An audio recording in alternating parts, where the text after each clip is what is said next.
Je n'avais pas la possibilité de faire tomber ce gouvernement, contrairement à ce qui a été raconté, ça fait partie des mensonges de mes détracteurs politiques.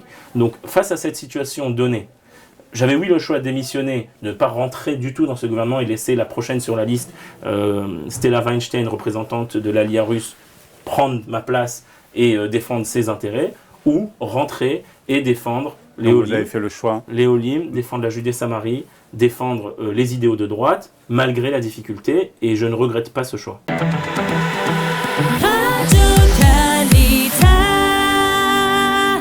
Yom Tov Kalfon Shalom. Shalom Olivier. Et merci d'avoir accepté de répondre à nos questions après une semaine, on va dire, assez mouvementée.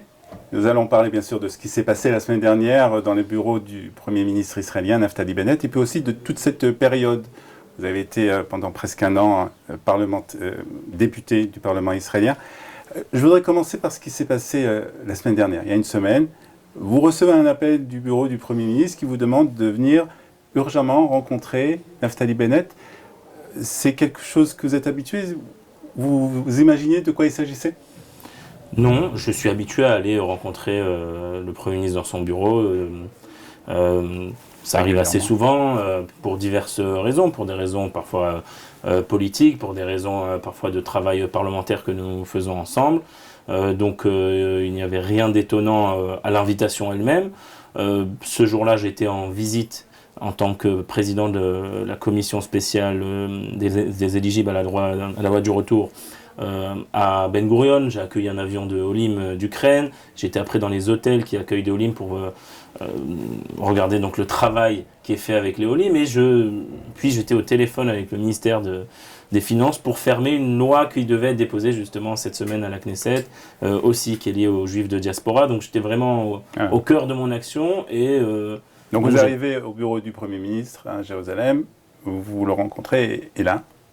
Et là, il m'explique que la coalition vit des moments difficiles, qu'elle est extrêmement instable, depuis l'événement donc Silman, avec le départ soudain de Didi Silman, et qu'il faut à tout prix stabiliser la coalition.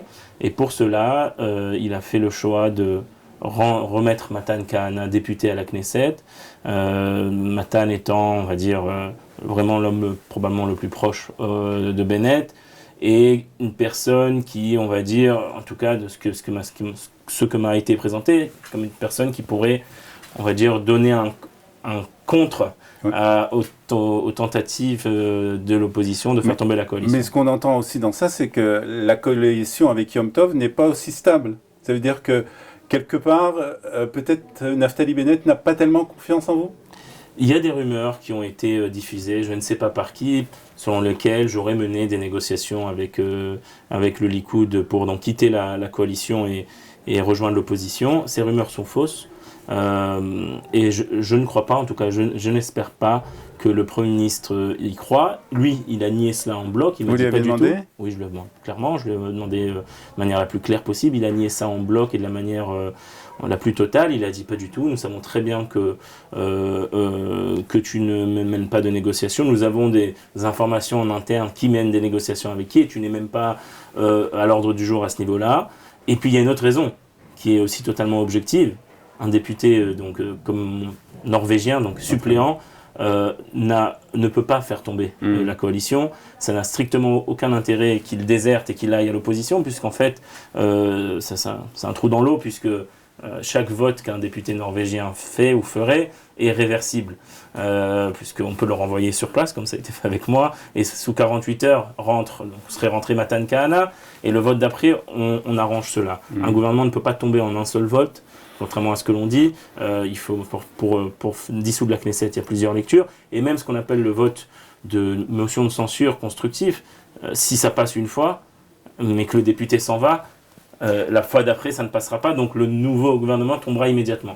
Donc il n'y avait pas de crainte de ce côté-là, mais quand même, le fait quand même que vous avez été un député, un proche, peut-être un des plus loyaux envers Naftali Bennett, ça vous a pas déçu quelque part? Oui, clairement, sur un plan personnel, je suis aux côtés de Naftali Bennett et d'Ayelet Shaked depuis de très nombreuses années, en réalité depuis 2012. Et nous nous connaissons très bien, je pense même qu'on peut dire que nous avons des relations amicales. et personnel. Donc je reste à ce moment-là encore convaincu que ce n'est pas lié à des raisons, on va dire, personnelles envers ma personne, mais probablement à des pressions ou des tensions qui sont plus à l'échelle de la coalition. Alors justement, on a dit que le fait que vous soyez monté sur le mont du Temple le jour de Yom Ha'atzmaut n'a pas plu à tout le monde, particulièrement au parti Raham. Vous pensez que c'est lié? Je ne le sais pas. Il est évident que lorsque je suis monté sur le mont du Temple, je ne suis pas seulement monté sur le mont du Temple, j'ai fait réouvrir le mont du Temple le jour de Yom Ha'atzmaut. J'ai travaillé avec le Premier ministre Bennett sur ce domaine particulièrement, et je me suis exprimé de manière la plus claire possible à ce niveau-là. Et je suis donc monté moi-même pour des raisons personnelles, aussi pour des raisons, on va dire, parlementaires, vérifier que l'ouverture ait bien lieu. Oui, je sais que cela a évidemment pas plu ce jour-là à Raham, et pas qu'à Raham, à l'aile, on va dire, gauche de la coalition. Est-ce que c'est lié? Je ne sais pas, je ne l'espère pas, et on m'a déjà posé la question en plusieurs reprises et j'ai toujours répondu. Si il s'avérerait que c'était la raison, je remonterai pas seulement une fois sur le mont du Temple, mais 100 fois, quitte à perdre mon poste de député, car pour moi il n'y a rien de plus important que le droit d'un juif à monter sur l'endroit le plus sacré et le plus important du peuple juif. C'est possible que Naftali Bennett vous ait sacrifié pour ne pas se mettre à dos justement le parti Raham et ne pas mettre en danger sa coalition? Je ne le sais pas. Ce que je sais, c'est que l'aile gauche de la coalition, notamment le nouveau président de la coalition, le député Boaz Toporowski, a publié après mon éviction tout un tas de... Il s'est fait interviewer et a dit oui, c'était un député instable, il ne venait pas à certains votes.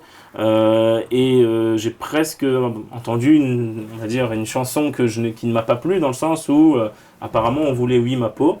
Peut-être pas forcément qu'à cause du Harabaït, puisque c'est vrai que je suis et j'ai été l'élément le plus à droite de cette coalition, dans tous mes actes, dans toutes mes prises de position, dans les lois que j'ai déposées, dans les questions au gouvernement que j'ai déposées sur la Judée-Samarie, la construction des routes, les jeunes implantations. Et peut-être que je dérangeais certains, et qu'après la défection de Silman, il ne restait pas, on va dire, au Premier ministre Bennett beaucoup de cartes en main face à ses partenaires de gauche de la coalition, et qu'il fallait sacrifier quelqu'un pour prouver la pérennité de cette coalition. C'est tombé sur moi. Je voudrais justement qu'on parle de cette période. Vous avez été presque 1 an député à la Knesset. Comment vous avez vécu cette période? Alors je l'ai dit souvent, certains ont dit que c'était presque prophétique, mais en réalité c'était pas prophétique, mais c'était une compréhension de la réalité. J'ai considéré chaque jour de ma fonction de député comme étant le dernier. Ce qui veut dire que je me suis donné totalement à fond. C'est presque travailler 24 heures sur 24, 6 jours sur 7. D'ailleurs, je suis arrivé en tête de tous les tableaux de présence et d'activité parlementaire, tant pendant la session parlementaire que pendant les congés parlementaires. Durant cette année-là, j'ai travaillé sur 2 principaux dossiers. Le principal, c'est évidemment l'ALIA, l'intégration et le lien avec la diaspora. Et j'ai été nommé président de la commission. Et ça n'a pas été facile, puisque c'est moi qui ai milité pour que cette commission soit ouverte, qui remplace la commission de l'ALIA et l'intégration. Et j'ai été nommé président de cette commission, et nous avons travaillé énormément, évidemment dans le cadre de la vague d'ALIA d'Ukraine et de Russie, mais de manière plus générale sur la question de comment on fait venir plus de Olim et comment on accueille les Olim ici en Israël. J'étais évidemment aussi président du lobby parlementaire francophone que j'ai recréé à la Knesset. J'étais président du groupe d'amitié avec ma collègue Émilie Moati, du groupe d'amitié France-Israël. J'ai fait 2 voyages en France dans ce cadre-là, un voyage parlementaire où j'étais évidemment au Sénat, à l'Assemblée nationale, et un voyage où j'ai accompagné le président Herzog à Toulouse dans sa visite avec le président Macron. Et donc très tourné vers les Olim, très tourné vers le judaïsme de diaspora. Cette semaine devait être voté ce qui était mon projet de loi phare, qui consistait en fait à donner à tous les juifs de diaspora un statut officiel en Israël qui leur permettrait de rentrer en Israël, y compris lorsque les frontières sont fermées. Je me suis occupé personnellement durant le corona de l'ouverture des frontières. J'ai milité pour la réouverture, j'ai travaillé avec la ministre Shaked, ministre de l'Intérieur, vraiment de manière totale sur ces sujets-là. Et mon projet de loi, qui n'a pas été facile à être accepté par les différents ministères, consiste en fait à dire que toute personne qui est éligible à la loi du retour, donc un juif de diaspora, recevrait une carte en allant à l'agence juive, par exemple, à Paris, et qui lui permettrait de rentrer à Ben Gurion presque comme un citoyen israélien, qui lui permettrait le jour où ils veulent faire la Aliyah, en réalité d'avoir déjà fait quasiment tout le processus et juste de compléter peut-être un papier qui manquerait et faire sa Aliyah. Chose que par exemple, lorsqu'on a vu la crise ukrainienne, si cette loi avait existé, les Juifs d'Ukraine qui devaient en un jour tout quitter auraient pu faire leur Aliyah de manière beaucoup plus facile. Donc j'ai encore espoir de faire passer cette loi. Je travaille, je continue d'aller à la Knesset, maintenant de manière bénévole, pour faire avancer cette loi et d'autres lois que j'ai portées, comme la loi pour les Olim handicapés. Aujourd'hui, un Olé qui est une personne avec un handicap doit attendre de longs mois pour retrouver son statut d'handicapé ici en Israël, 9 mois selon la loi actuelle. Je veux faire passer ça à 1 mois, ou au moins, en tout cas, réduire cela. Là encore, j'ai fait co-signer ma collègue Chérie Pinto, elle-même malentendante, sur cette loi. Elle va la faire avancer avec moi.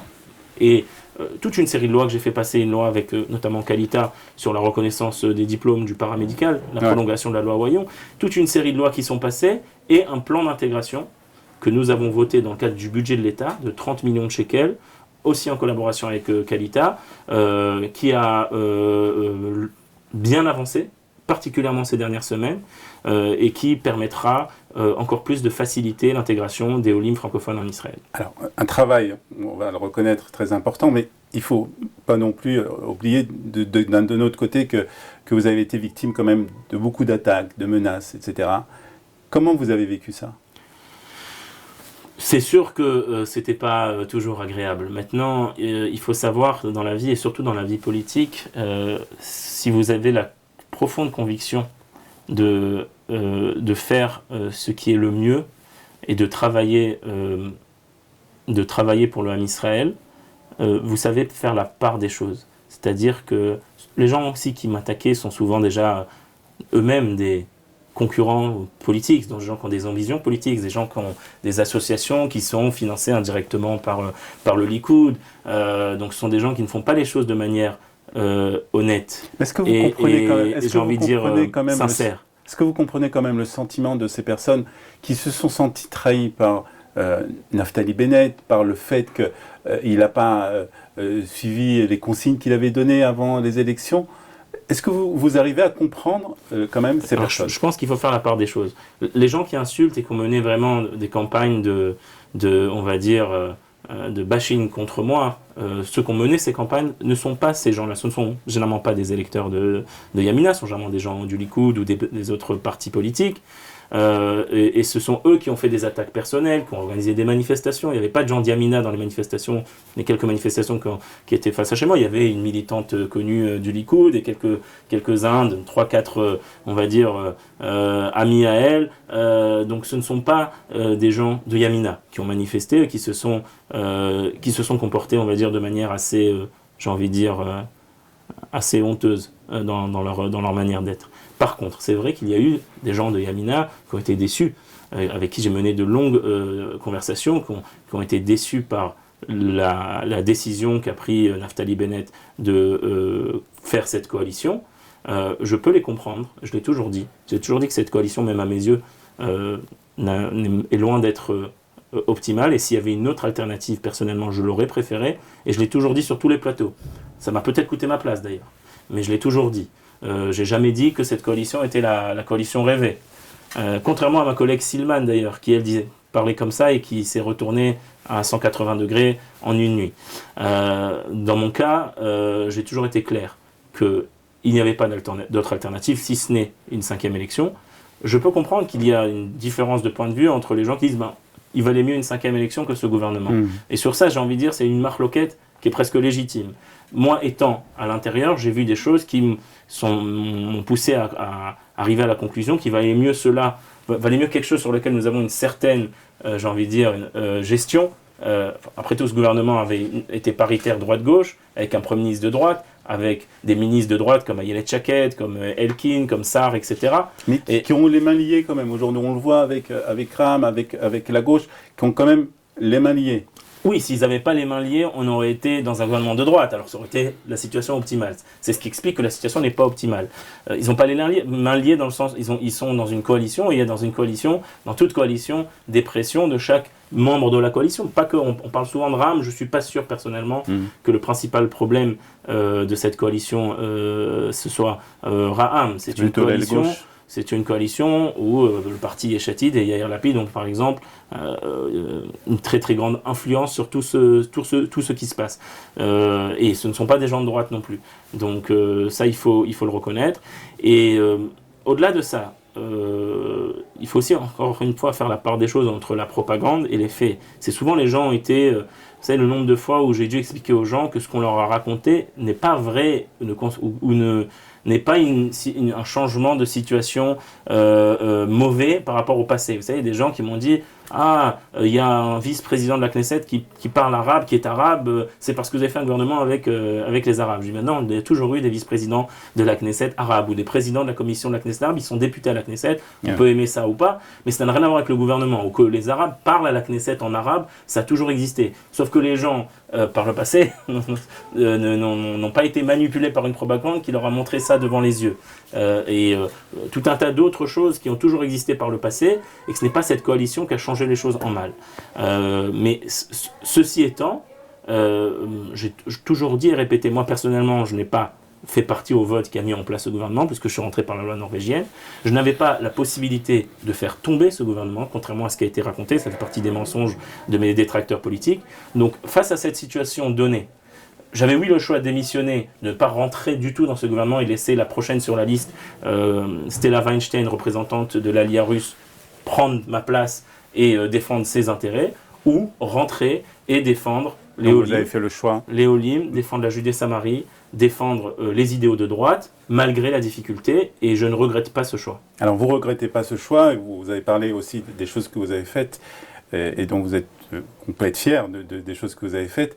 Cependant, quand même, la semaine dernière, vous avez écrit donc un long post, le jour même où vous avez été convoqué par Naftali Bennett. Je ne sais pas si vous saviez déjà ce que Naftali Bennett allait vous annoncer ou pas, mais en tout cas, vous avez parlé de toutes les choses positives que vous avez faites. Je voudrais savoir, est-ce que vous avez des choses que vous regrettez, que vous avez faites, ou que vous avez dites, ou que vous regrettez? C'est une bonne question. Il y a des choses que j'ai dit qui ont été déformées par la suite, encore une fois par les opposants politiques, du fait de la déformation, j'aurais peut-être dû ne pas les dire. Ça ne veut pas dire que je me suis trompé dans ce que j'ai dit, c'est que connaissant la vie politique, c'est peut-être aussi une erreur de jeunesse, parfois vaut mieux se taire plutôt que de dire des choses qui peuvent être utilisées à mauvais escient par les opposants politiques. Dernière question, et j'aimerais une réponse par oui ou par non, si c'est possible. Aux prochaines élections, Yom Tov Kalfon sera sur la liste de Yamina aux côtés de Naftali Bennett? Dieu seul le sait. Yom Tov Kalfon, Toda Rabba. Toda.